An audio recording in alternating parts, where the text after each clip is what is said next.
For thousands of years, one question has refused to go away. Who was the Pharaoh of the Exodus? Not just any ruler, but the king who faced the 10 plagues, who refused to let Israel go, and whose empire was shaken in a single night.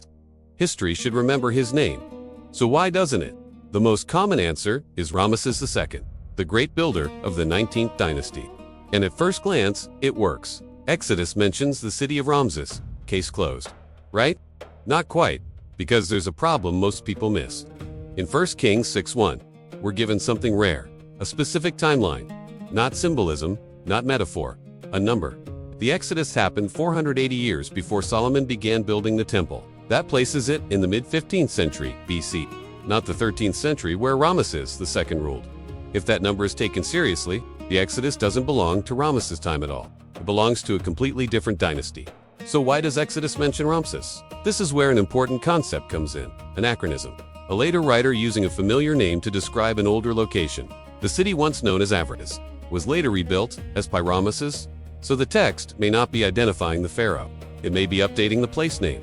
Pattern insight. Sometimes the event stays the same, but the labels change. If we follow the timeline, we land in Egypt's 18th dynasty. And now the candidates change. Two names rise to the surface, Thutmose III and his son Amenhotep II. Now the question sharpens. Which one actually fits the profile? According to Exodus, this ruler must align with key conditions: a time of rapid Hebrew population growth, a sequence of escalating national crises, and one defining moment: the death of his firstborn son in ancient Egypt. That wasn't just personal, that was dynastic, a line of succession, broken in a single night.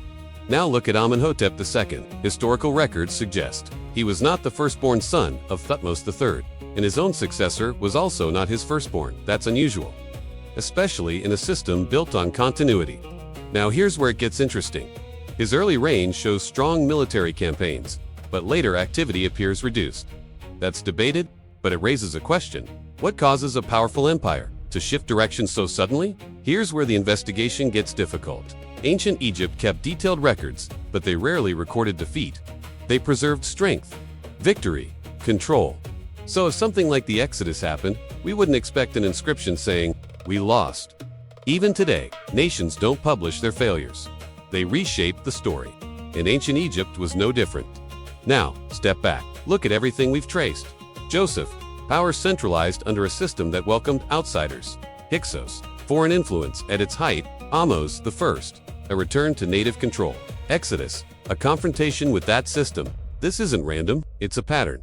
Power consolidates, control tightens, and eventually, it's challenged. And this moment doesn't stand alone. It connects to everything that follows.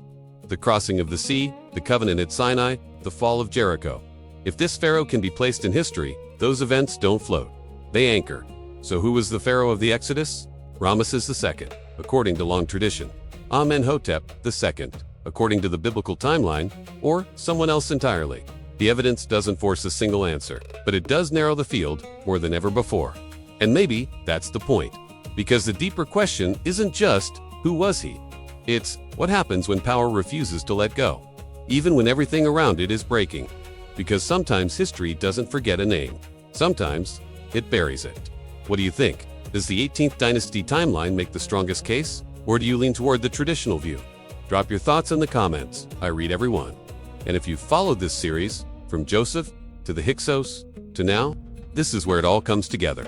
Because history isn't just something we study. Sometimes, it's a pattern we're still uncovering. Subscribe and turn on notifications so you don't miss what's next. Sources for Josephus, Egyptian chronology, and the 18th versus 19th dynasty debate are in the description.